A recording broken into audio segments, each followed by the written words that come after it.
Right, Jason. Lovely to see you all. Great, good.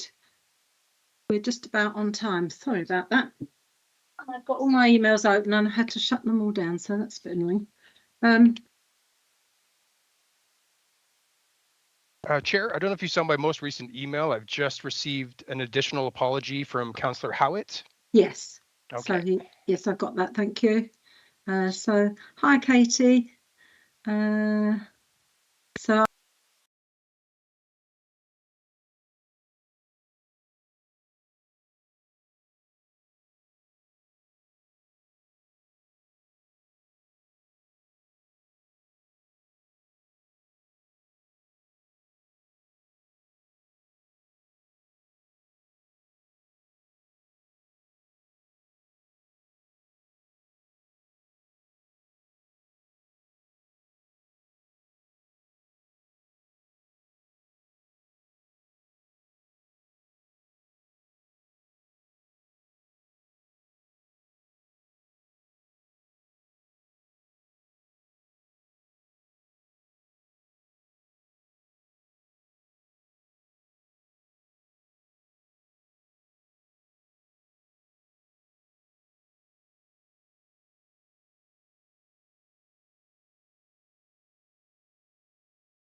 We are now live, Chair.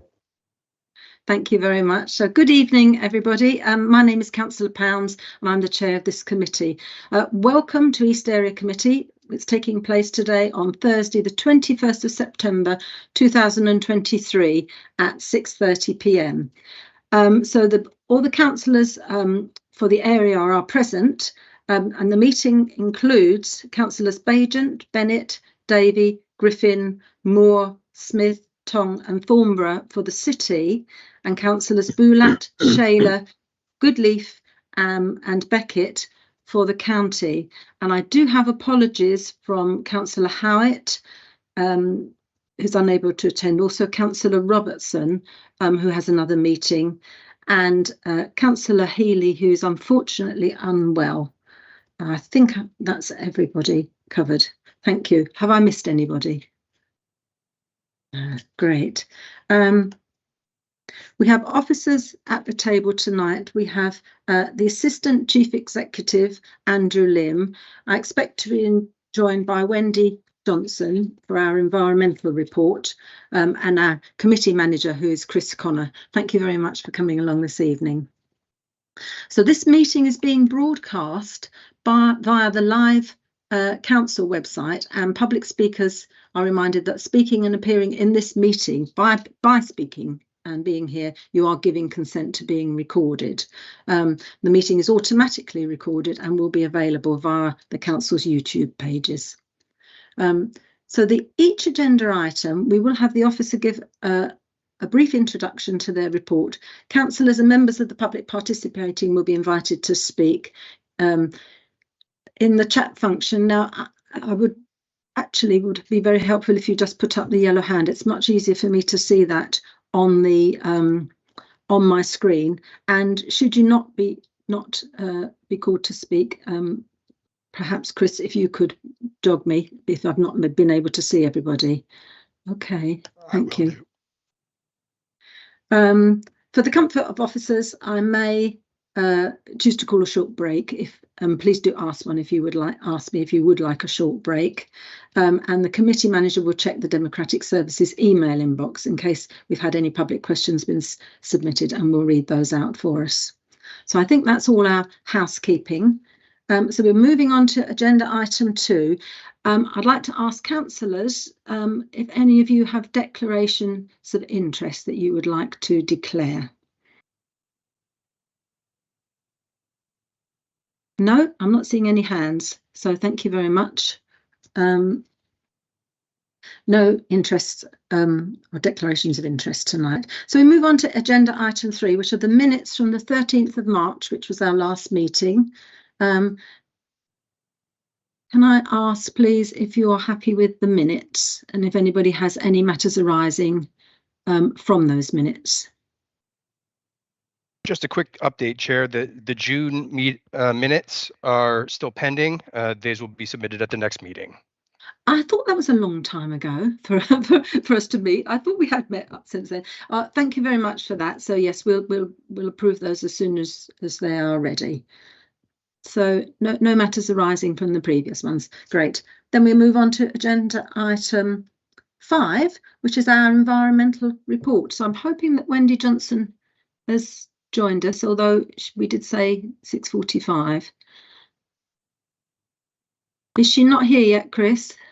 No, she did advise me, as I advised you, Chair, that she would be here at 6:45. So it looks like she's not here just yet. Right. So I suggest we move on to our first public speaker, who is with us, Charlotte, and then we'll go back to our environmental report when Wendy arrives, and then we'll move on to the other public speakers. So we have Charlotte Dubois, who is here, I believe. I wonder if you can turn your camera on, Charlotte. Hello, hi. Hi. Very pleased to see you, and thank you for coming along. Are you happy to read out your question? Well, to be absolutely honest, I don't have the question with me. I've got it here, so if you like, I will read it for you, and then you might want to add something before the members start giving you answers. Yep, right. Thank you. So this is Charlotte's question. The 2022 consultation that was published in spring 2022 confirms that 72% of respondents want traffic restrictions on Mill Road Bridge.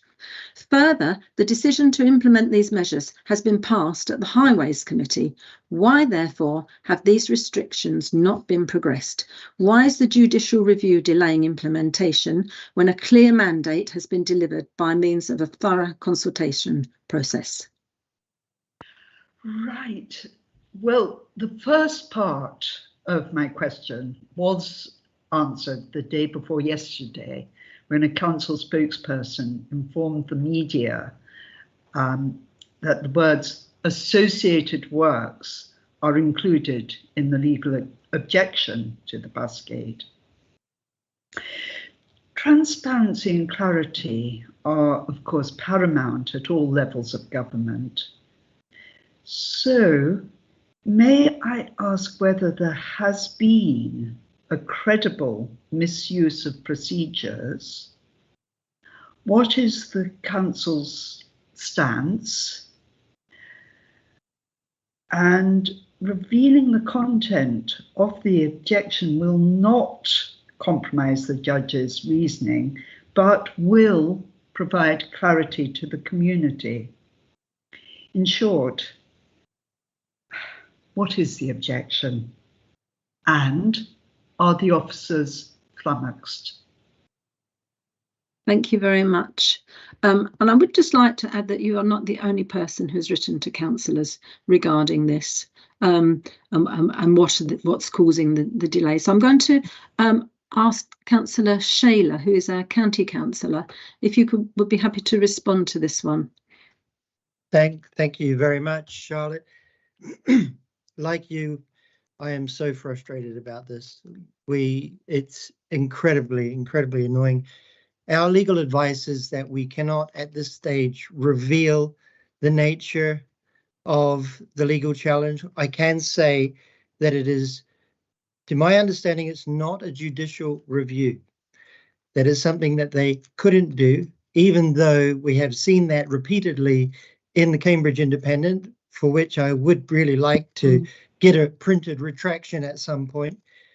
It is a statutory inquiry, and this is something that is apparently allowable. And until it is seen by a judge, we won't know the merits of it. I could give you my own unprofessional opinion, but I don't think this is the time or place. We were proceeding with associated works, as you knew, but now the same group or person is seeking an injunction.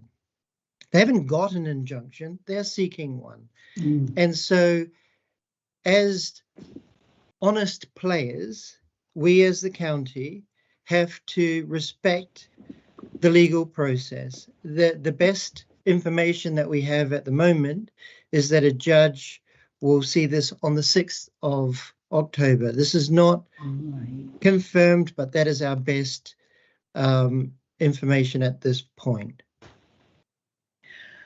Well, thank you. That does provide a certain amount of well, it soothes the situation. So thank you, Councillor Shayler. And thank you so much for your patience, because it really is a trying time. Absolutely. I think Councillor Beckett would like to perhaps add a few words as well, Charlotte. Yeah, if that's okay as well. So I think it's important to say that the entire joint administration stood behind this closure and is super keen on implementing it as fast as possible. Both Councillor Shayler and I voted in favour of it. I think we all understand the benefits it brings, and it is frustrating to have the legal challenges to it. We were obviously working as fast as we can to get those resolved, but we are in the hands of the court, unfortunately, until that is able to go through. As Councillor Shayler says, the best idea we have at the moment is the 6th of October for the hearing into the injunction, and as soon as we can get that wrapped up, obviously the council will be proceeding, as long as we did win that, but obviously we're confident that we have done everything properly and correctly as we should have done. So hopefully we can get it all wrapped up and get on with, as we decided at the committee meeting, to continue with the closure. So thank you for your support, though. I know it's so frustrating, but absolutely everyone involved right now to be holding things up. So in short, you have said officers are not flummoxed at all. We are calm. We are calm. We believe that we have done everything correctly, and we'll be very much defending our position on it, and believe that we have acted fully lawfully. So we will be going on with that. But obviously we need to respect the courts and we need to wait for due process before we take anything into our own hands, you know, as you would expect a good agency to be doing. So thank you very much. Thank you very much, Councillor Beckett. Were there any other members who would like to comment on this at all? I think we've had a really nice, clear answer there. Thank you. I noticed that it's 6:45, so I'm just wondering, Chris, has Wendy arrived? She has. She's present now. Oh, that's great. Welcome, Wendy. If you would like to give your environmental report now, that would be great. Thank you, Chair, and apologies for the not being able to hear at the beginning of the meeting. So this is a report for the East Area Committee covering the periods of March to August of this year. The report is quite detailed, but I'll just pull out a few key points for each ward, and then I'm more than happy to take any questions or comments. So within the Abbey ward, we have been quite active with community payback. They've been in the ward several times during the period, and they've been edging the pavements around the Thorpe Way and Fyson Road area, which was one of the requests we received from some local residents. They will continue to be back in the ward every 3 or 4 months. They come back to the East area, so any requests for community payback can be put through to our community engagement team. In the Coleridge area, we've had quite a few cases of the enforcement officers reporting dog control issues, where we've had quite a few dogs being walked off lead without supervision or being let out of properties not being controlled. So our officers have been working with the outreach team at Wood Green, who are able to provide advice and help and support for residents. And that sort of work is ongoing through into the current period. In the Petersfield ward, we've had quite a few groups of corporate volunteers. In particular, we've done quite a significant amount of work at Accordia with the residents there, and I believe we've got some more work coming up as well. And we've also had some groups at Mill Road Cemetery helping clear the grass, particularly when it's mowed. They help a lot with the raking of the grass, and we've got, again, further groups coming throughout the year to help support what the Friends of groups do, and obviously our operations team. And then in the Romsey area, we have had quite a lot of abandoned vehicles reported to us. We had 15 vehicles reported just within this ward. Most of them turned out not to be abandoned, so we're not quite sure whether people are noticing vehicles, maybe meeting the criteria, or whether people are just sort of reporting vehicles that they think might be abandoned and they're generally not. So as a result of that, we are just revisiting our guidance on the webpage to make sure that's quite clear as to what constitutes an abandoned vehicle, and when we can take reports on it. And then the last thing, apologies, my papers had all come out upside down. On page 29 of the report, the table for the environmental and waste data, it's positive to see that the fly tipping figures have all gone down compared to this period, compared to the same time last year. I think they've gone down in most of the wards, with the exception of Coleridge, that stayed about the same. So that's really positive to see, and we believe that's predominantly due to the change of how the enforcement officers cover the area. We now have more officers covering the area in the east. The boundary is straight down the middle of Mill Road, so one team works on the right and one team on the left of Mill Road. That means we get sort of almost double the amount of officers down that particular area and the streets off of it, and the surrounding wards as well. That's been very positive. There is a slight error with the needle reporting I just need to draw your attention to. The needles that have been found at William Smith Close have been reported in both Petersfield and Romsey. That's not correct. So I just need to draw your attention to the fact that the text which says where the needles were found is correct, but the numbers for the wards are slightly out.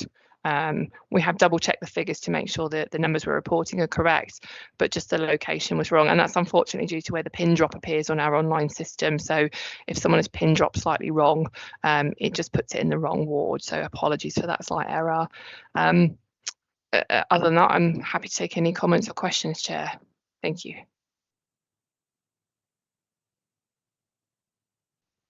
Apologies, I was muted. Yes, just before we move on, and thank you very much for that report, Wendy. Just to say, with regard to William Smith Close, as you know, that was I worked with you on that, a joint county and city operation to get a very unpleasant area closed off, and it has been closed off. And I'd just like to feed back to you that the residents are so pleased. It's absolutely transformed their lives down there. Now they no longer have this massive drug taking going on sort of just at the back of their gardens. So thank you very much for you and your team for that work. Any other questions for Wendy?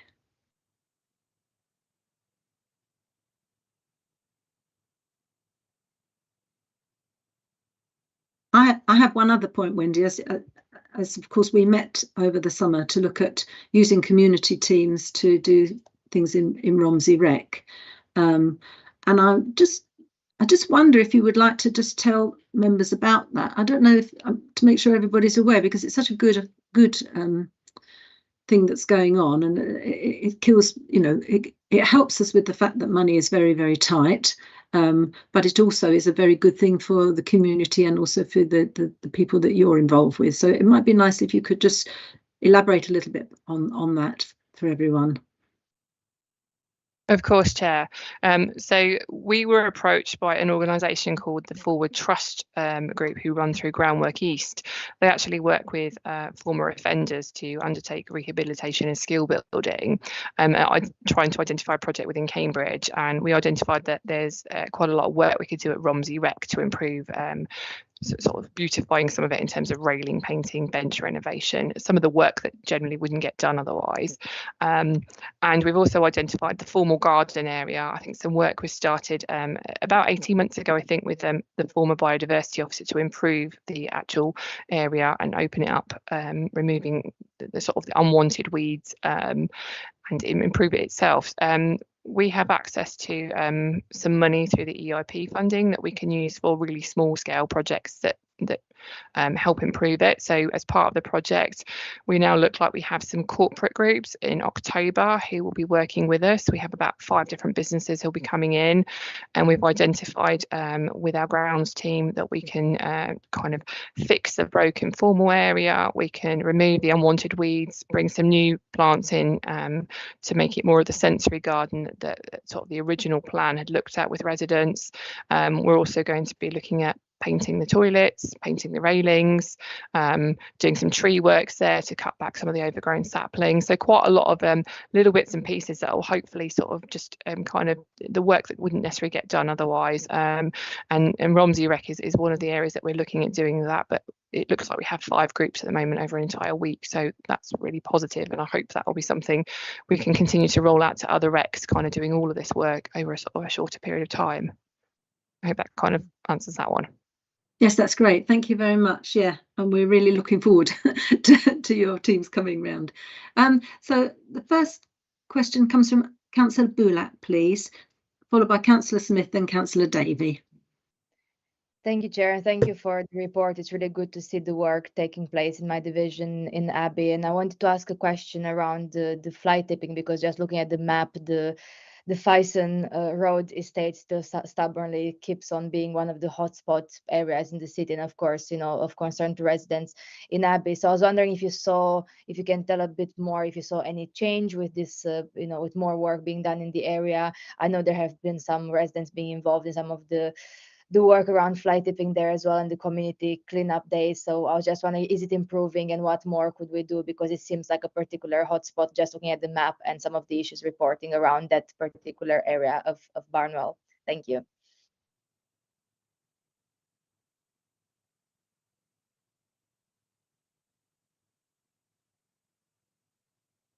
Are you happy to respond, Wendy? Yes, of course. So yeah, we do, obviously within Abbey, we do have certain hotspots, the same with any ward, and yes, Thorpe Way, Fyson Road area does continue to be a hotspot. It's not large scale fly tipping we're dealing with there. It is the smaller scale sort of household waste, odd bits of furniture, white goods. So we're not looking at people coming into the area to fly tip, which is positive, because it means that the people we need to deal with are likely to be the people that are maybe residing there or kind of in the immediate area. What we have been done basically is we did a campaign on fly tipping in June and July, where we undertook replacement of some of the recycling centre signs. So there's a new sign up at Dennis Road. There are new signs, if they're not already up, going up all of the recycling centres there, that basically remove, I say recycling centres, I kind of mean like the extension to the household where the blue bins are kept, the additional sort of doorstep recycling areas. The signage is much clearer about fly tipping, what it means. We actually also have been lucky enough to be awarded a DEFRA grant for fly tipping this year, and we've purchased some redeployable CCTV cameras that can be used for fly tipping. We've actually had a camera up in the estate for the last 3 months. And what that's actually done is that's moved the fly tipping away from that area, and it's kind of dispersed into the sort of the surrounding areas as we'd expect. So we continue to have those tools available to look at.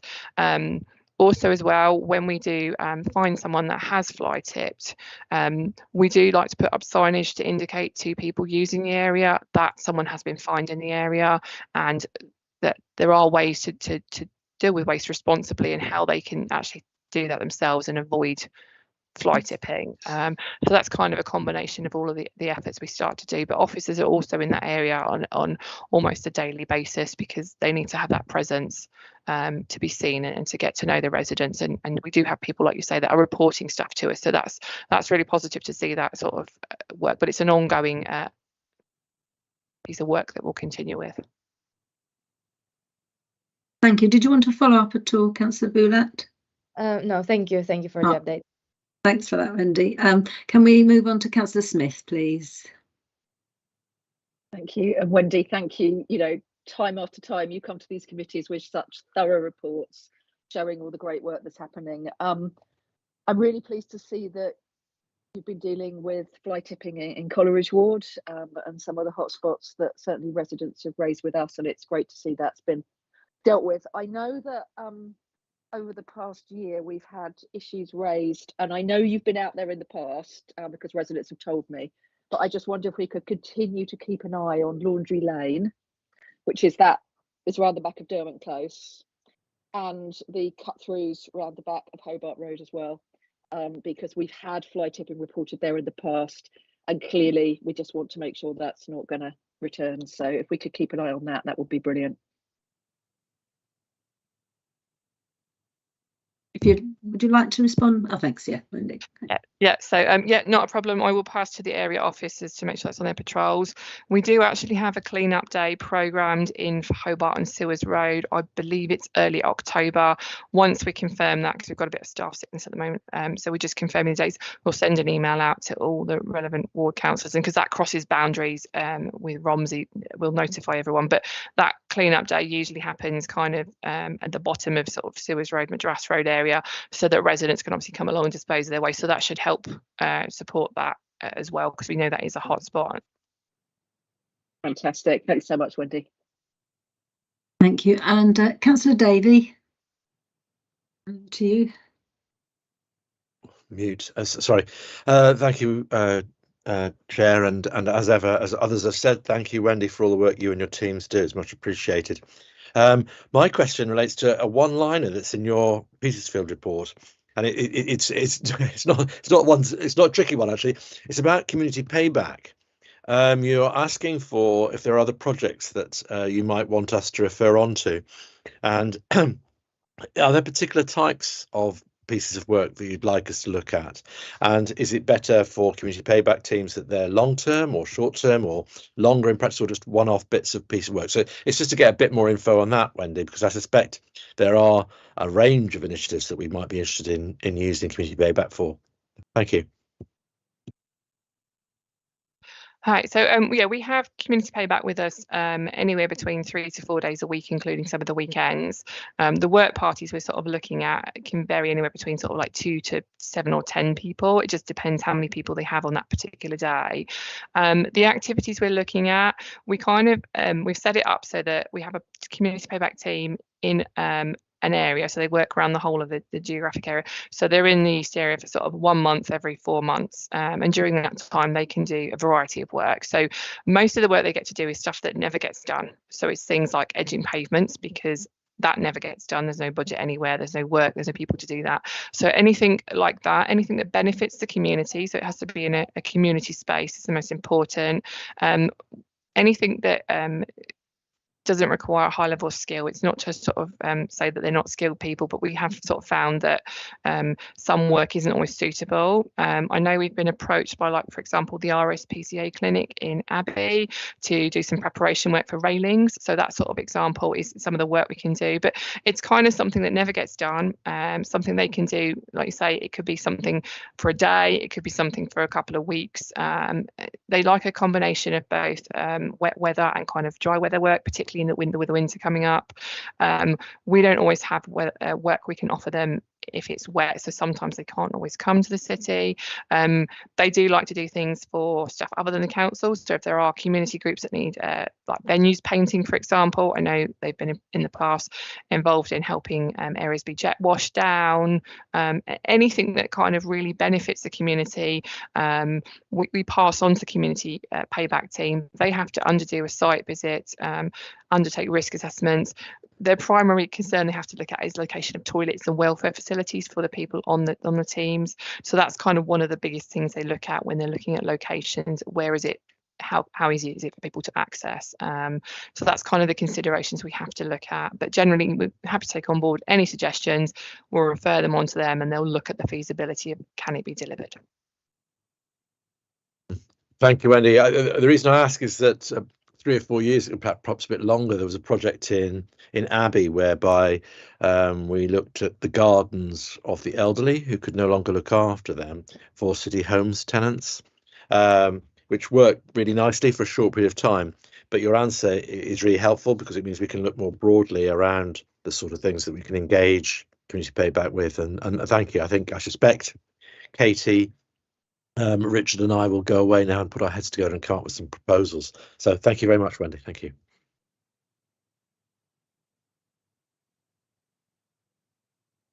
Sorry, Councillor Griffin, please. Yeah. Thank you. Thank you, Wendy, for the great work and the informative document. I have this. I'm from Coleridge. I'm representing Coleridge, and we've had here's the situation on Coleridge Road. A resident had planted a garden in the verge, and it was a well-tended garden apparently, and it was mowed over by the verge cutters. And I'm wondering if the verge cutters have any discretion about, sort of not cutting, let's say, what is obviously a well-tended garden that someone planted in the verge. Is there some discretion they have there? So I'm aware of the particular case you're referring to, but Okay. it's not my sort of service area. I would have to go back to the operations manager that covers the grounds maintenance and come back to you. I'm happy to kind of take that away as an action point if that's okay. I don't want to sort of say something and then kind of give you the wrong answer or mislead you. I'd love to hear from you about that case. Yeah. Thank you. If I could come in there, we've had the same problem with Romsey Rec, which we as a group have been planting up, and then to stop the council staff coming round and being very efficient with their tidying up has been quite difficult. But I have managed to find a contact, which is Peter Mullard, who did arrange for it not to be on their list. That's not to say that it doesn't still happen, because the teams are just very, I don't know if it's enthusiastic with their with their electric equipment, whatever they are, come round. And I have a beautiful pyracantha that was growing really beautifully down to the ground, and it's just recovered and it's down again. So they obviously don't like that. So but I understand that it's really difficult to communicate that, but he's been very helpful. So Councillor Griffin, I'll text you that name, and he might be a good person to try. Thank you. Councillor Thornborough. I just wanted to come back on Councillor Griffin's question. If you're lucky enough to live in a property with a grass verge in front of your property, you can apply using the County Council website to adopt that bit of green space in front of your property. I think it cost about £150, which might sound like quite a lot, but it includes producing a map and a legal document to assign that property, looking after that verge, to the property.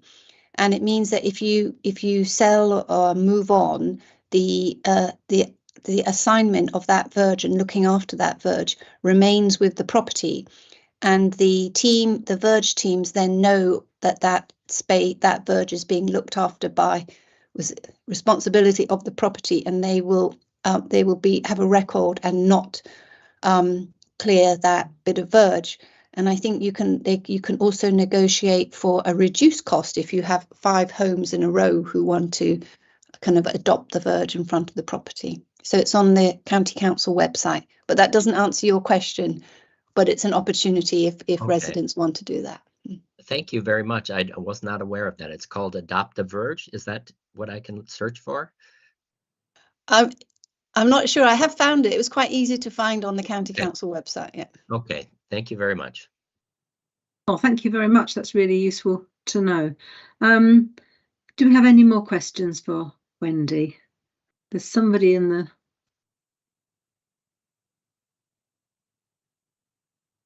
Oh, no, it's still your hand, Councillor Griffin. So I think that's everybody's questions. And yeah. So thank you ever so much, Wendy, for that information. That's been really useful and really helpful. I have just one more thing that I've had a public question in from a resident, and it's the age-old problem of the shops along Mill Road having these large refuse bins, and they park them round the corner in the side turnings, this time in Argyle Street, and it causes huge problem because they completely block the pavement. They also attract fly tipping, and I know it's not an easy one, but I said I would pass it on to you. So this is down Argyle Street. Actually, we used to have a team coming round with bins off the pavement stickers, and they were clearly, and we've not seen them for a long time. So I don't know if perhaps it would be great if they could come along again, because it does work. They disappeared. It was really effective. If I can just come back on that, Chair, if that's okay. Yeah, so the bins off street stickers, that's my team as well. Because of the bin changes and appreciating that people may have their bin arrangements changed from this week, we've currently just put a suspension on that at the moment, because we don't want to be stickering people's bins and taking them away where their bin day has changed and it's out of their control. So we do undertake that action, and I know they've been working on the Madras Road area, Memorial Road area in the first instance, but we've just suspended that for a couple of weeks to make sure people have got the opportunity to understand any changes that may have come about as a result of the 4-day week for the bin collection changes. But after that, I will make sure that they restart that work and make sure they continue to concentrate on the Mill Road area, because I appreciate sort of the high density areas is where bins out have more of an impact. In terms of the trade bins, sometimes it's out of our control, because certain premises, particularly if they're a food premises, may be required to have a bin, because the alternative is sack collections, which will attract more rodents, will attract pests, and will be more unsightly. So some of the premises are limited as what they can and can't have, and not all of them have space to put the bins due to it being the historic city it is. That there is just nowhere for them to put bins, so they put them sometimes down the side street, sometimes at the front of their property. We know some of the businesses down Mill Road have got frontages where they can put them, and they do. But I do appreciate the likes of Argyle Street. It's very narrow paths, but it's just kind of, it's difficult because we change the problem to something different like sacks, and then we get another issue. So we have to weigh up. It's not like we condone it, but it's kind of, you have to weigh up what is the lesser of two evils, I think is the way to sort of really describe it.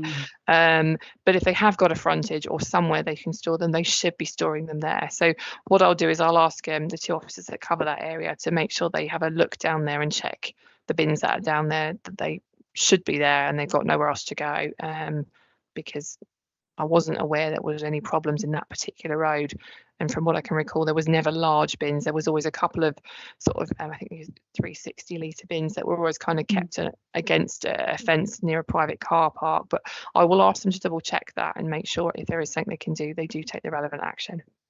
Oh, that's great. Thank you very much. Thank you. Well, I think that's all our questions for you, Wendy. So thank you ever so much for your report and for coming along. Thanks and good night. Thank you. Okay, we're going to move on to the other public questions, and for these I'm going to read them out and ask you to respond. So the next question that we have has come from Coldham's Lane Residents Association. As councillors will certainly be aware, Coldham's Lane in Romsey is blighted by daytime congestion and nighttime speeding and HGV traffic. Many other neighbouring and or similar roads have benefited from traffic improvement measures, but nothing has been done for Coldham's Lane in Romsey and its long-suffering residents. The Eastern Access Works and the programme itself will exacerbate these problems. What specific steps will be taken to mitigate the effects of the Eastern Access Works on congestion, speeding and HGV traffic on Coldham's Lane in Romsey? And what specific steps will be taken to mitigate the effects of the Eastern Access changes once the works are over on congestion, speeding and HGV traffic on Coldham's Lane in Romsey? Councillor Shaler, can I come to you to kick off on that one, please? Thank you, Chair. And Alex Beckett might want to chip in as well. There is for the start, I know the Residents Association is very keen on 20-mile-an-hour limits for Coldham's Lane, and that is at hand. We are working on that one at least. As for other ones, we're looking at the road user hierarchy and various other things. But I think Alex has had a longer association with this. So if I could, Chair, I could hand it over to Councillor Beckett. Hello, Councillor Beckett. If you could pick that up, please, that would be great. Thank you, Councillor Shaler. Yeah, as many people know, that I used to live on Coldham's Lane, so know very well of the issues of the road down there and the troubles that they have. Yeah, so there is a lot of work going on various things at the county level. In particular, we're looking at rolling out 20 miles an hour on a much bigger scale across the city in order to be able to benefit our residents. I know Councillor Shaler and I have been doing quite a lot of work on that one.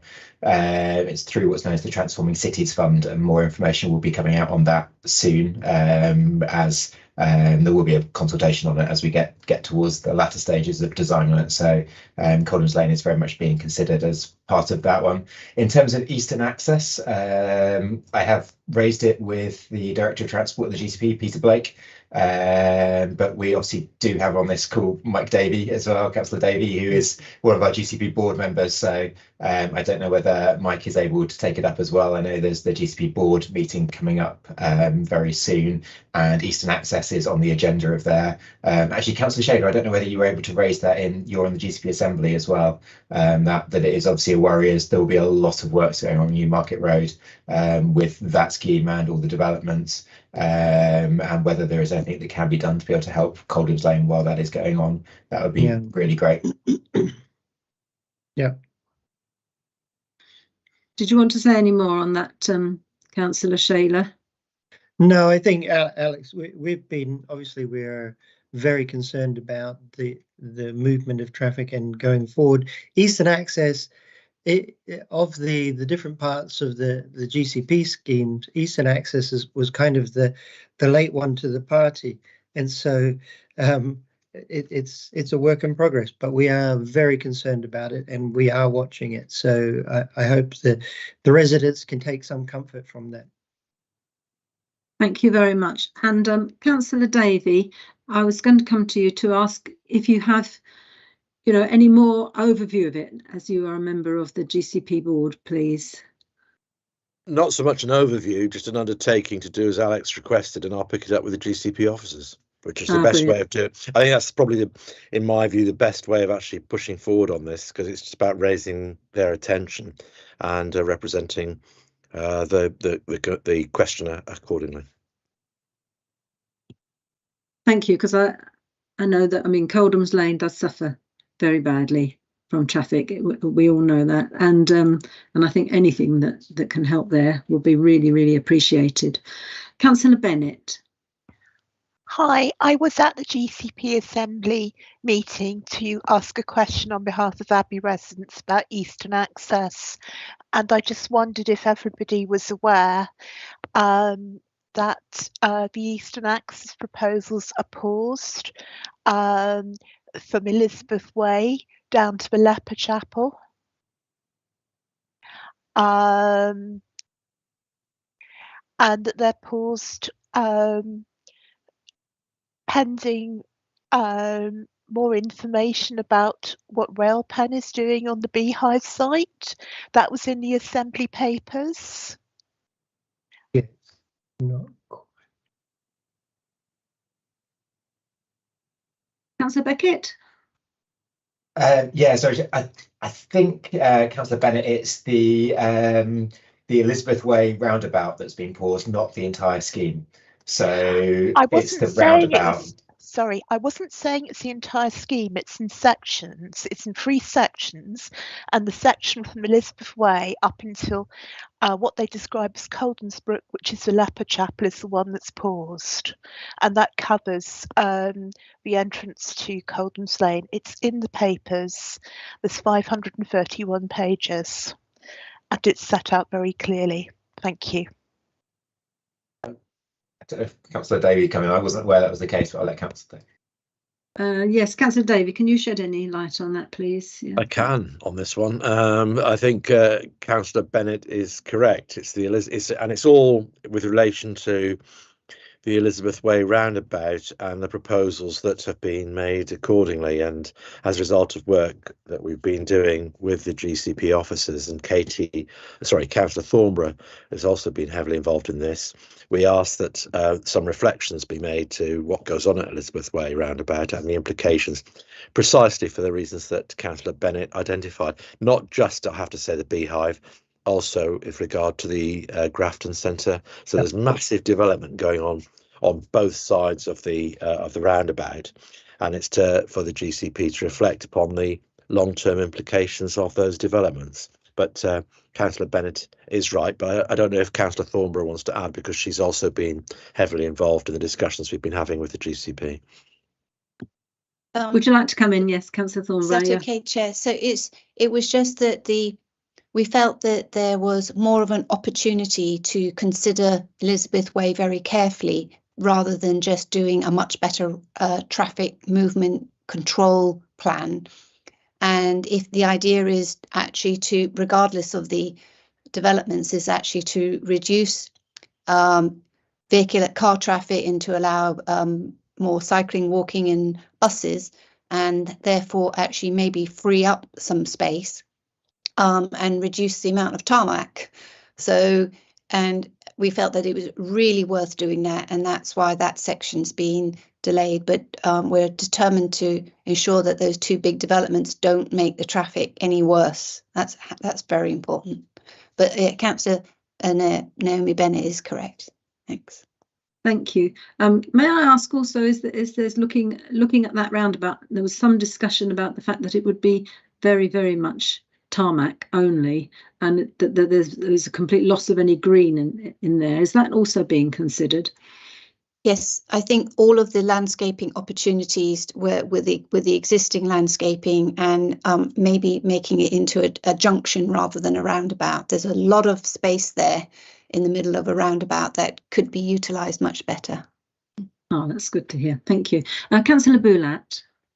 Yeah, just on that subject as well, I think with the proposed developments at the Beehive, Grafton and 230 Newmarket Road as well, there are like a lot of transport implications in terms of like active travel and public transport and the routes the public transport would go. And of course, we're still waiting, is still like at the proposal stage at the moment.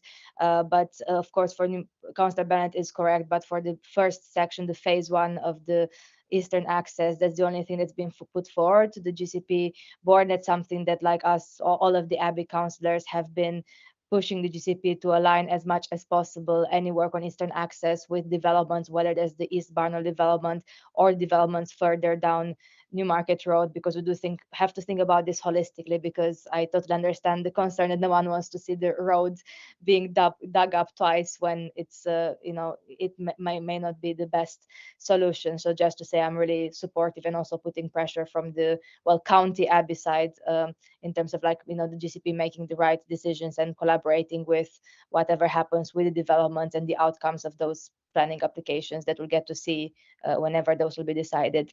Thank you. Thank you very much. And Councillor Shayler. Yes, just very quickly, Chair, holistic is the word, and we're likely to have the 20 mile an hour aspect already in place. And so again, this has some knock-on effect on the design for that roundabout. So hopefully the whole thing will be coordinated now. Thank you. So I hope our questioner is listening online. I understand that they will be, and I hope you are reassured that the whole area is being looked at, including Coldham's Lane, and that the one scheme doesn't impact on another street adversely. So thank you for your question, and I hope you feel that the councillors are looking at the issue carefully for you. Before we move on to the next question, Andrew Lim has put a link in the chat, which is information about Community Highways Volunteering Scheme, which refers back to Wendy's report. So there is a link there which you may find useful to pass on to residents or just for yourselves. Thank you very much for that, Andrew.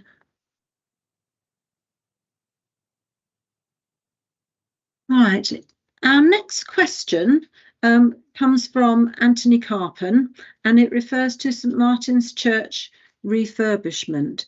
Now, my understanding is that it had community grant money to be refurbished. It was given some last year. We agreed it for as a community grant.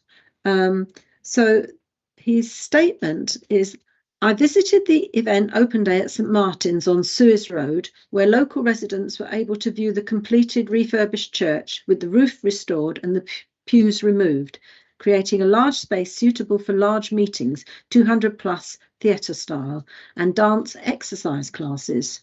There is a web page for St Martin's which gives information about the project. Given this completion and the funding that the committee gave to the old URC Church Hall, please could the committee consider what the options are, either to encourage more existing community and activity groups to make use of the local facilities, and or find out from the local community what sorts of activities they would like to see organised that they would be willing to take part in. It feels like Coleridge Ward is somewhat forgotten compared to other parts of the city. So I wonder if a Coleridge councillor would perhaps like to address Anthony's question, please. I'm happy to start off. I think Councillor Moore may well want to make quite a few comments about the Coleridge community activities, which I know she is extremely involved in. But I just want to talk a little bit about that sense of community facility as well, because I think that's really important, and I'm really excited by the work that's been happening at the church. It's brilliant. Just to let people know, if they're not aware, that in the Housing Scrutiny Committee meeting of June last year, the council also committed to improving the community pavilion area on Coleridge Recreation Ground as part of the offset for the Fanshawe Road development. So just to let people know where we are with that, because I think it's slightly relevant to what Anthony is asking. So initial feedback was sought from residents at the Fanshawe Road pre-planning consultation in March this year to get local residents' view on that, and feasibility studies are being carried out and wider consultation will be carried out after that stage. So I thought in terms of that sense of how importantly do we see Coleridge, certainly I know Coleridge councillors see it as absolutely the most important place, but I think that's good indication as well of how important the council as a whole sees it. Thank you very much, Councillor Smith. Councillor Moore.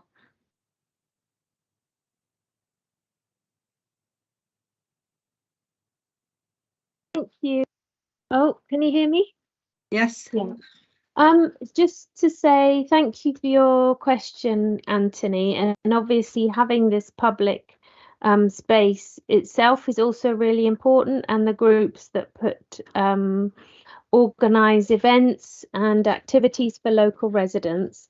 And although I would agree we definitely want more in Coleridge, actually a lot has improved recently, and most of that is actually centred around St Martin's Church and also St Thomas's. So it's St Martin's that also runs St Thomas's. We have the food hub. There's the breakfast club, Tommy's Cafe. We've had a number of street parties, but what we really need is volunteers to step forward, because unfortunately these things are always run by volunteers, and it's the same volunteers that run things over and over. So I'd just like to thank St Martin's for all of their work, that they really have stepped up. And it's great that they're keeping going, but we do also with Coleridge Community Forum, we need people to come forward. So that's all. Thank you. Thank you, Councillor Moore. I would just say it sounds like it's a very similar setup to the one that we use in Romsey, which is St Philip's Church, and that's where we run the Romsey Music Project from.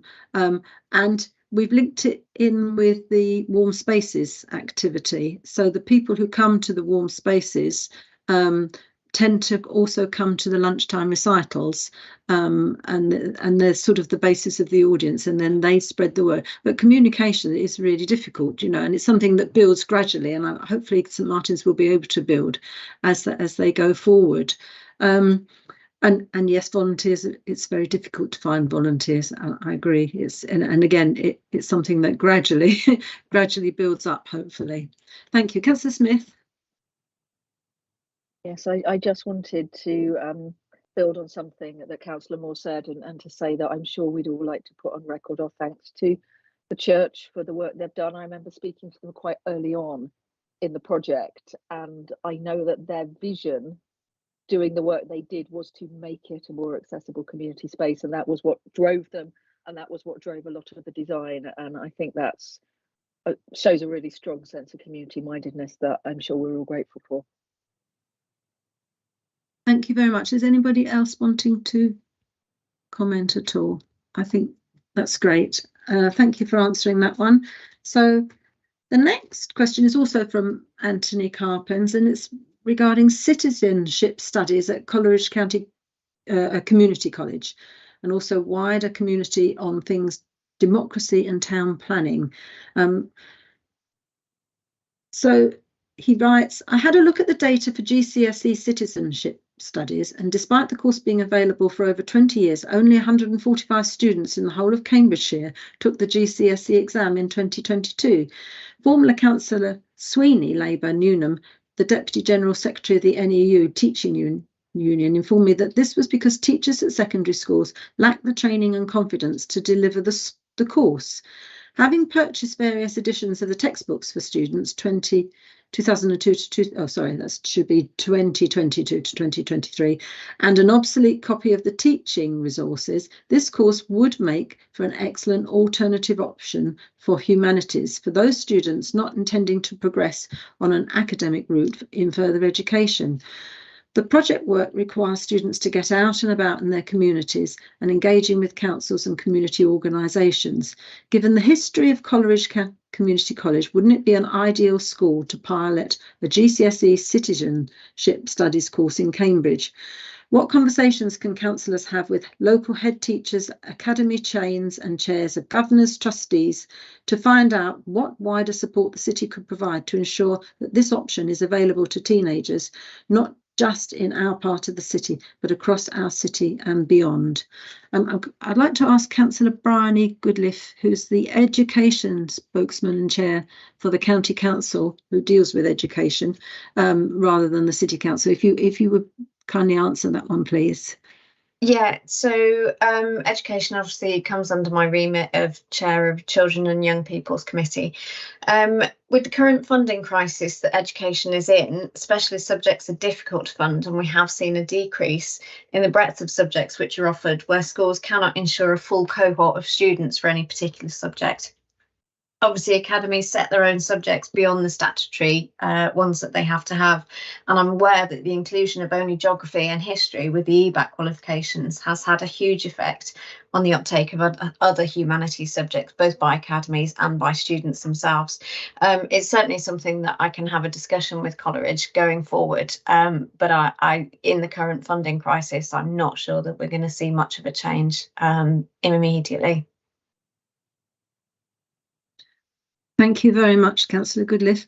I would just perhaps draw on the fact that obviously I had a teaching career, and although I've been retired for some time from teaching now, trying to get arts and humanities subjects always had to compete with technology and science and maths, because there's always pressure from national government for students to take those subjects, and the arts is always squeezed.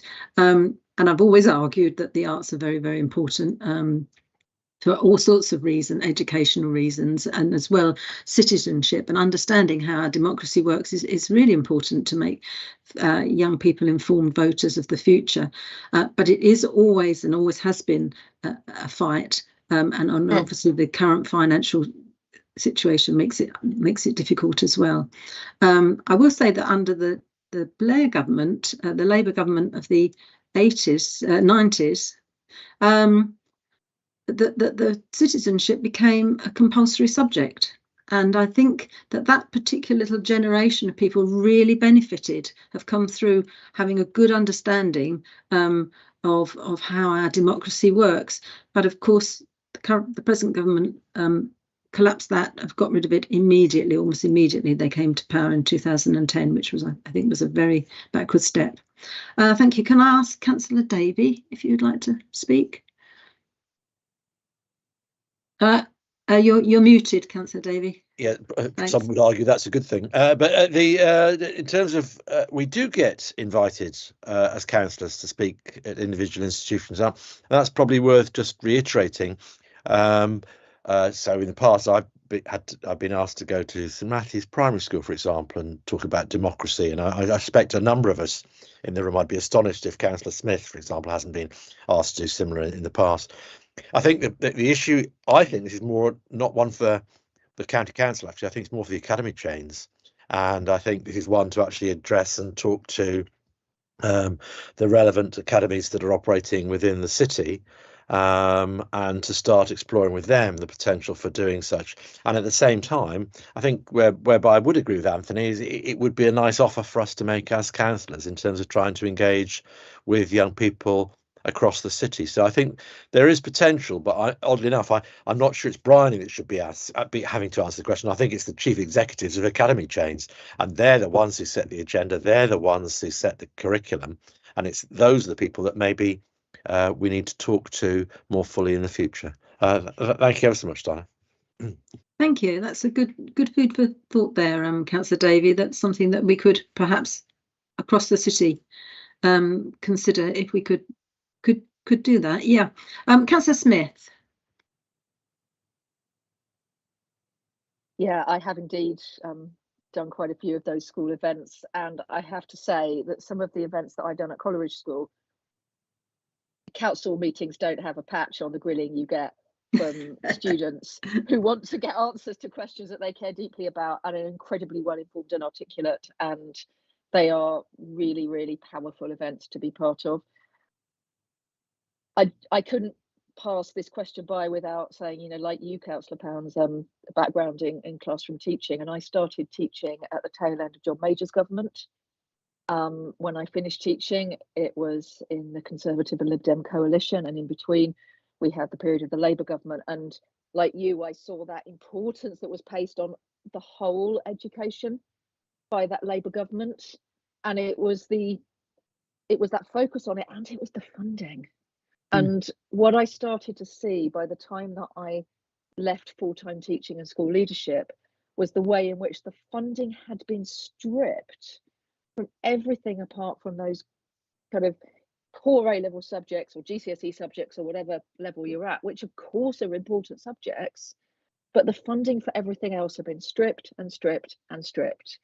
And there's also, I think, here a role for all of us as politicians to be calling on the government to look at the way that they fund education, because education is running on a shoestring.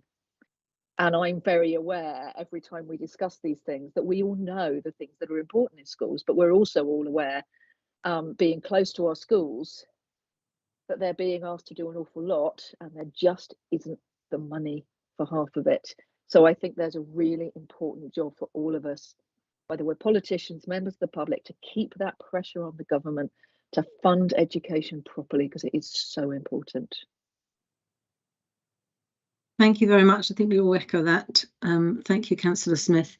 So Anthony has one more question, and it's on the same topic. So I'll just read this to you. I've organised a pilot workshop. Pounds, I think we have another question. Another councillor wishes to ask a question on. Oh, I do beg your pardon. Is that Councillor Thornborough? Oh, I'm sorry. It's just that Anthony Brown there's a sentence about the planning and transport and committee scrutiny. I didn't know whether you were going to raise that. Well, he mentions the local plan, doesn't he? And I thought, yes, please, if you have something you could contribute on that, because it's looking to the future, isn't it? That would be great. Thank you. Shall I raise it? Shall I answer it now? Yes, please. Yes, okay. Do. Yeah. Yes. So in planning, we do have a youth engagement officer, and we've been carrying out very regular work with schools and colleges to engage local people and to obtain their views on development proposals in Greater Cambridge. And we do it through a series of workshops which are led by a youth engagement specialist who is experienced in facilitating effective youth engagement. So where there are where there are projects near the schools, we will arrange 2 workshops to go in and discuss planning, and they get to meet various different people working within planning, the planning department, and councillors as well. And then we talk about design, and we go and we look at the sites near the schools and talk about what's coming along there, and they get to do some design work, and we do a follow-up workshop, and so that their teachers can use this opportunity within their ordinary coursework. And then we follow up, and there's a little prize for some of the best little designs they do. So youth engagement is taken very seriously in planning, and we will be engaging in schools within Cambridge City.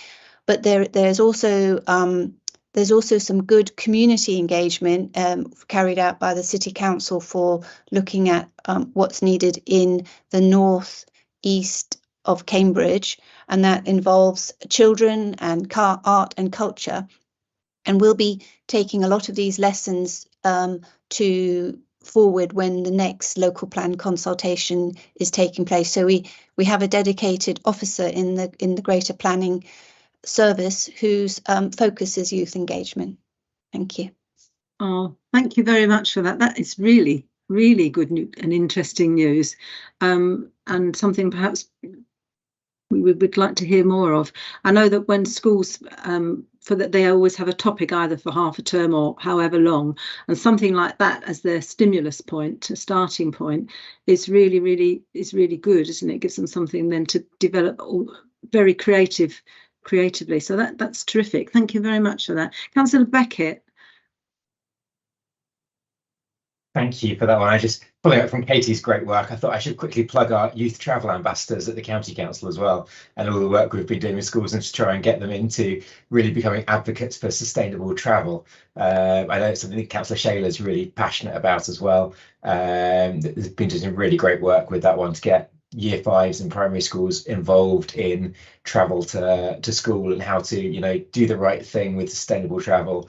and to try and convince their peers to do the right thing, because it's so important to set them up so early. But it's amazing to see the work that some of those young kids have been doing. I've been to a lot of their days and met some of them, and they give us a grilling about it. They also really want to know what we're doing as a county council to support active travel. So it's really brilliant to see how many of our children are so involved in the schemes that are available. If there is anybody that is interested in being a youth travel ambassador as well, there is a great page on our website where schools can sign up as well, if they want to become part of it as well. But it is a really great scheme and loads of great work going on in our schools.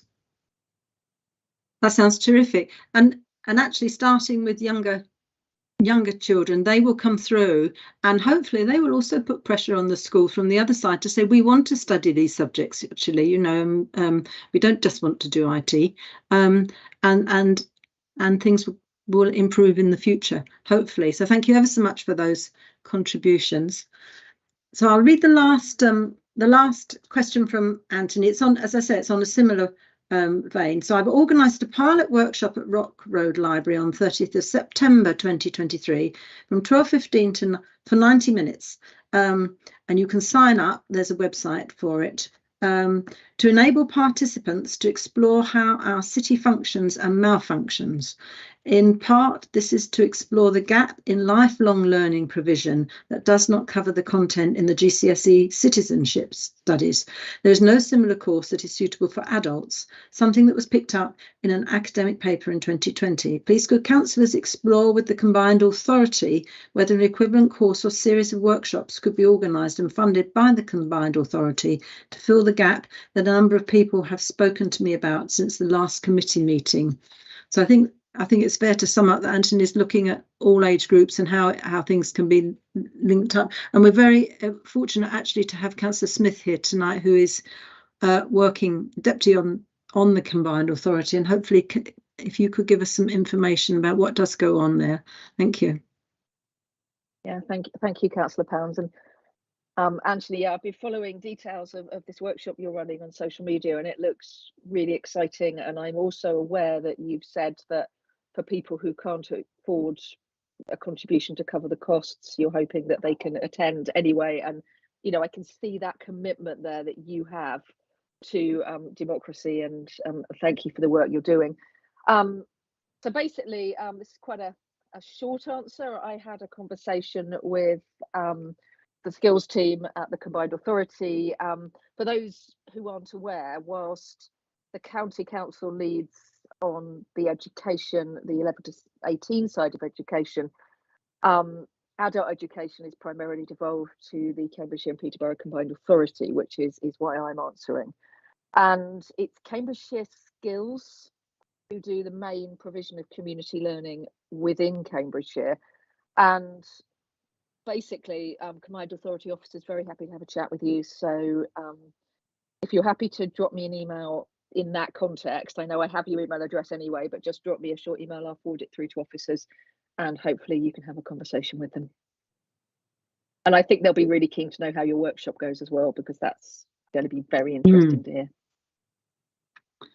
Thank you very much, Councillor Smith. Did anybody else have any? Councillor Shayler. Well, I wasn't going to say anything, but this is one of the fun things that happens on the county quite often.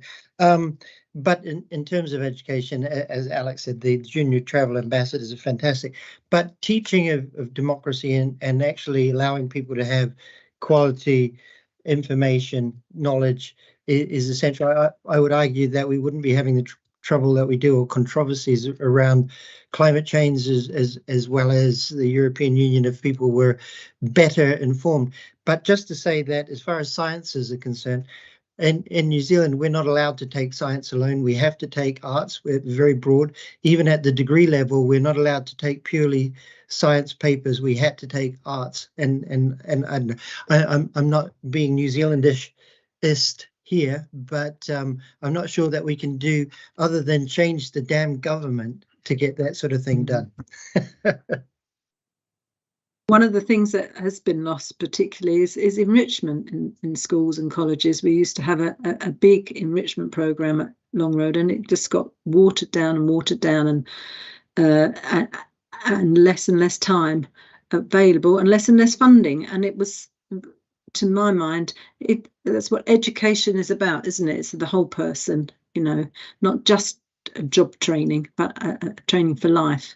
So thank you very much for your questions, Anthony. I hope you feel that we've answered them, and do please write in if you wanted any more information, write to me. I have one more question that came in, and it's going back to Mill Road, which is our last question. Obviously, we all know Mill Road. It's our shopping centre, really, isn't it? It's our community centre. It's the centre of all our wards. And at the minute, it's so choked with traffic, and it's so dangerous to cycle up and down. And yet more people cycle and walk up and down than drive. It's being used as a cut through. So I've had an email from a resident in Sedgwick Street to say the random parking that we're now getting on Mill Road, and I don't know if this is happening right across the city or is peculiar, and I suspect it is that there's no regard for what, you know, a double yellow line means you can park on it. It's that kind of attitude now that we're finding, and without any thought for the danger that you're putting pedestrians in if they have to walk in the road, that people can't get up and down the pavement.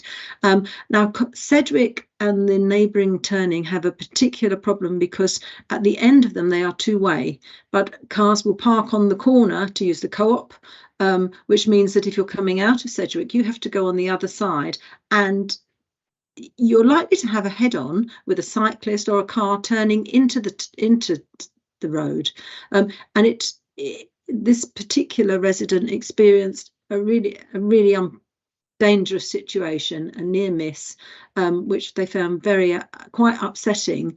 So I'll go first to you if I can, Councillor Shayler, because I know that, I mean, road marking and things can do a lot. We need, I mean, for some reason, I can't remember the last time I saw anyone, you know, dishing out parking fines at all. So I if you can enlighten us as to where they've all gone as well, that would be great. Thank you. Yeah, for particular areas of trouble, we can certainly get our parking enforcers to blitz that particular area. Double yellows are more problematic than people realize. You can actually park on them in order to load, and it is actually very difficult to disprove that somebody was parked there in order to load. I know Councillor Beckett and I have thought about putting double red lines in the city, but that's still a matter of discussion. And under those circumstances, you would not be able to park there under any conditions. I've just been going back over my mail. I also have a mail about St. Philip's and blocking the footways there. And since the change in road user hierarchy, we are very concerned to put the footways first and make sure that those are not blocked. And so I would urge anybody who has those kinds of concerns, please do get in touch. And if I can come and visit and you can point out the particular problem in person, because, you know, we are local, we walk these same streets, and I would love to come and hear firsthand. Thank you. Thank you very much. Councillor Moore, I think you were first. Thank you. I'd just like to also invite Councillor Shayler and Councillor Beckett to Coleridge, because we have the same issues of parking on double yellow lines, but also outside on Cherry Hinton Road, on the other side of the road, but sort of opposite the leisure park, people park 2 or 3 every night fully on the pavement. So I've got twins, they're grown up now, but, you know, it's a real struggle to walk around with a buggy or a double buggy, but also for anyone in a wheelchair, those cars are just fully on the pavement every night. And then also on Lichfield and Cowper Road. Lichfield, it was actually our previous county councillor got double yellow lines on the corner opposite the hall. So it's a right-hand turn, and people, despite there being double yellow lines, people consistently park on them. And I'm sure I've requested this before and I don't see it as being natural to me, but I just don't understand why the county council doesn't employ more traffic wardens. In some places, you know, if you park like that, you get a ticket, and the council also then makes money to be able to presumably do things like fix potholes and things. So it could be a win-win, making our streets safer for pedestrians and residents, and also overall improving things for drivers too. Thanks. Thank you very much, Councillor Moore. Councillor Smith? I can be really brief because Councillor Moore raised the exact two roads I was going to raise. So there we are for both of us.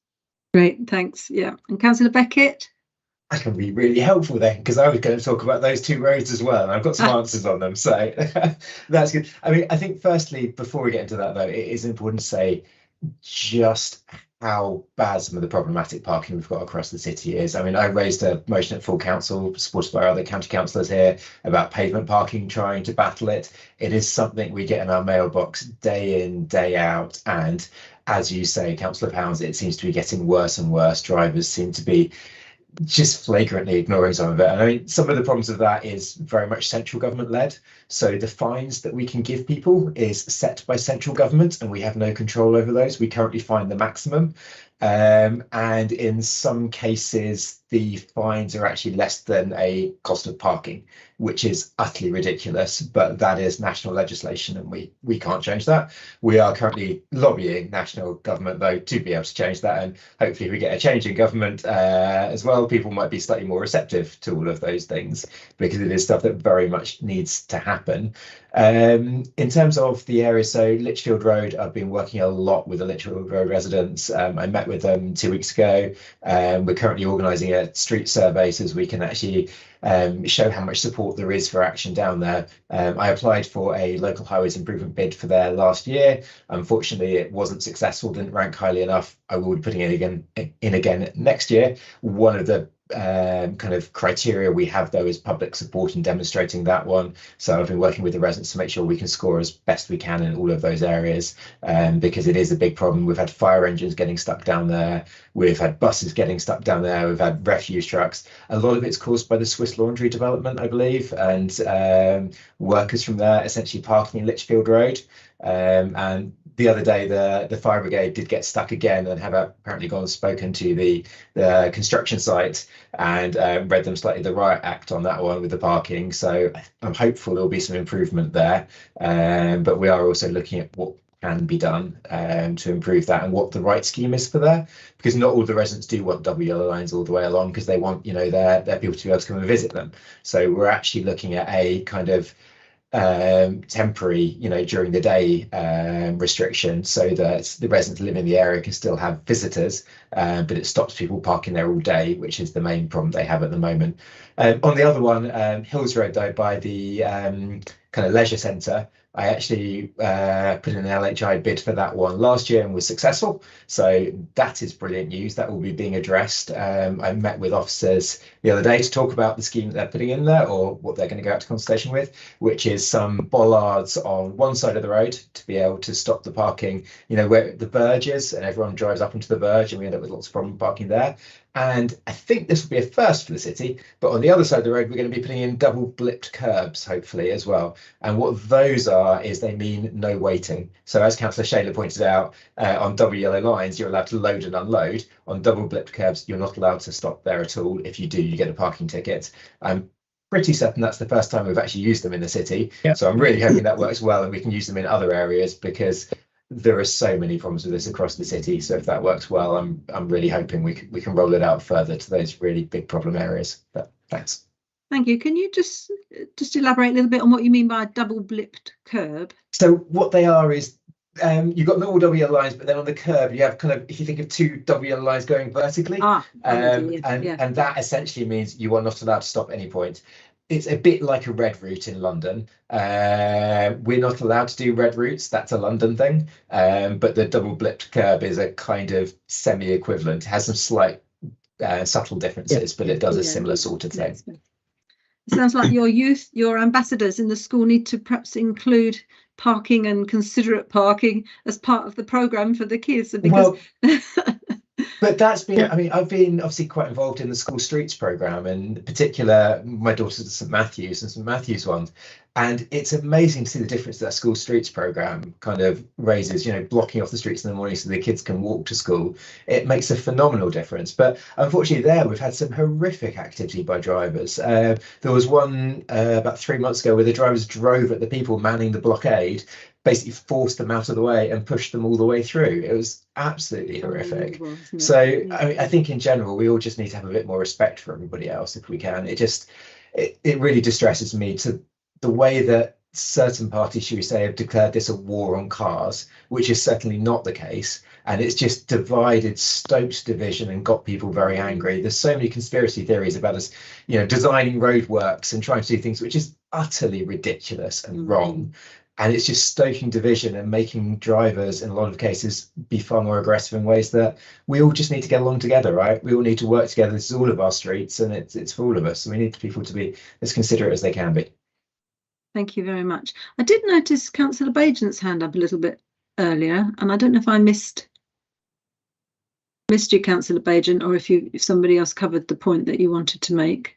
But do speak up if you wanted to speak, please. Hello. Well, I was going to raise the point about the citizenship education and linking that with car parking, you know, and somebody did mention it, so I let it go. But I think this is really a serious issue. People believe they can park their cars where they like.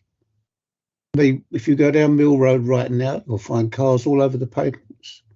The question of Sedgwick Street, I arranged for the two bike racks that were put there to stop people parking on the pavement, and now they park on the other side. There is just this thing about car drivers. They seem to think, or some car drivers, I can't stereotype everybody. I think it's just so sad that we're in this situation where some car drivers are just being so inconsiderate. Our pavements break, cracked, lifted paving stones. You know, it's just, there is something wrong in this part of our society where a car driver believes they've got the right to do what they want. But I don't want to go on because it's a raw issue at the moment with everybody, I think. Thank you. Yeah. And it is worrying that it seems to be getting worse. And in the end, it is down to education, isn't it? And just for people to stop and think about how they're impacting on other people, and to be just a bit more considerate. Thank you. So Councillor Moore and then Councillor Smith.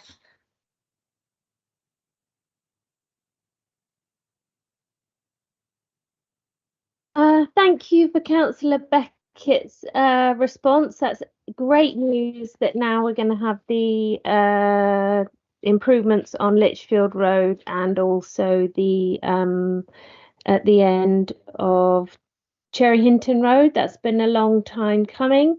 I've applied for those for 2 years, so I'm really thank you so much for getting that through. That's great. But my question was actually, obviously, we do already have some double yellow lines, and it's about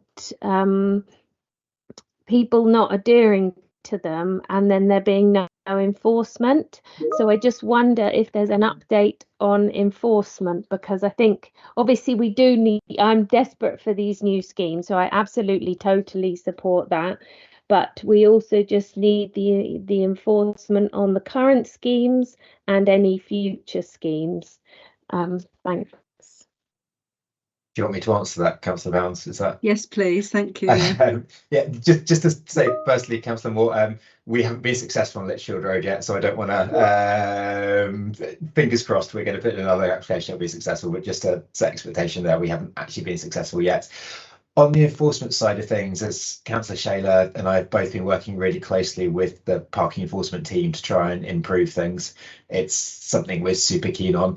Currently, right now, there is enforcement that happens a lot, and they are out and around everywhere, and you will see them out on their bikes going to different places to try and give tickets.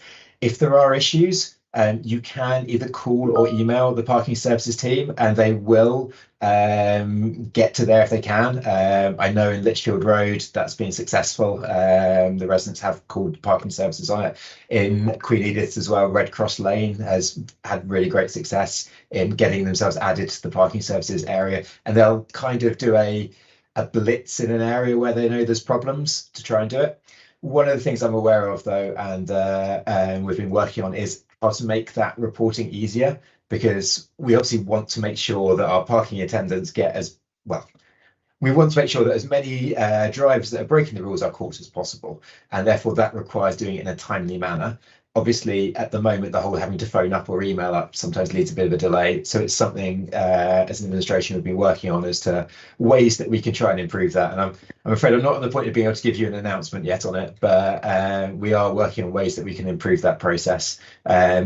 Obviously, to note as well, less important to people in the city, but civil parking enforcement is also rolling out in a lot of other areas across the county right now, in South Cambs, Fenland, Hunts as well. So that will kind of improve what we're able to do as a whole, big raft of things as well. There is also other work going on about what we can do in enforcement of other moving traffic offences, and what other things that we can enforce with cameras and everything else to try and, tackle as much of this problem driving as we can. But it is, I'm not going to say it's an issue solved, but it is something we're very, very much working on very hard. Thank you very much for that. So I'll go to Councillor Smith and then Councillor Shayler. Yes, Councillor Moore, Councillor Beckett, I'm more than happy to pass, because Councillor Moore, I know that you've been working on these bids for a while. Councillor Beckett, thank you for also picking this up. More than happy to put you in touch as well with the bus company who can't get through. I'm sure that they will be more than happy to talk to you if you're looking for evidence of the problems as well, because I've certainly had conversations with them about how concerning this is. Can I just say, Councillor Smith, if you can send me any of that, I'm trying to gather all the evidence that we can. So if you have any of those evidence bits you can send to me, that would be amazing. Thank you. Thank you. And Councillor Shayler? Muted. Yeah, everything that Councillor Beckett said. In addition, I was in a meeting in Westminster Patrol. This is the enforcement of these rules outside of London. We have within London and outside of London. And this kind of entitled behaviour is not only widespread, but there are now people working on databases, because it seems that the people who flout the rules when it comes to parking are very likely to have flouted rules in other ways, and so they're creating databases that find that people are multiple offenders. And one of the ones that they found was that up to a third of the people driving on the road don't have MOTs. For instance, the police have the cameras on their cars, and the thing is blinking, it making so much noise as they drive along the street that they turn it off. But both Councillor Beckett and myself are going to go for a cruise with police, a day-long cruise where we can go around and see what kind of a life it is in a patrol car. We are hoping that the civil enforcement and some of the other things that we're taking different powers onto the local authority will actually free up the police to deal with the more life and limb speeding and this sort of thing. So we do understand that it's all about enforcement, but please get in touch. We can get our favourite Phil Hammer. He's very keen on doing a blitz in a particular area, and then we know that you blitz one area and then people are back to the same thing. So we will do a follow-up. The first blitz, for instance, outside of schools, we get in touch with the head teachers and let the parents know that it's going to happen, and then the next one, hopefully not. So we're trying various methods, shall we say. Thank you very much. Do you have any other questions on that one? So I think that's all of our public questions covered, and I hope people who've submitted questions are happy. If you have any more queries on top, please do write in to myself or your local councillor. Are there any other topics that I mean, it's been actually a really constructive meeting tonight. Thank you very much. I feel like we've covered a lot of ground. and exchanged a lot of ideas. It's been really useful. Is there anything else that anybody wanted to raise this evening? Everyone happy? Well, thank you very much then. So, Chris, if we could terminate the live stream now, and thank you to our visitors for your contribution as well.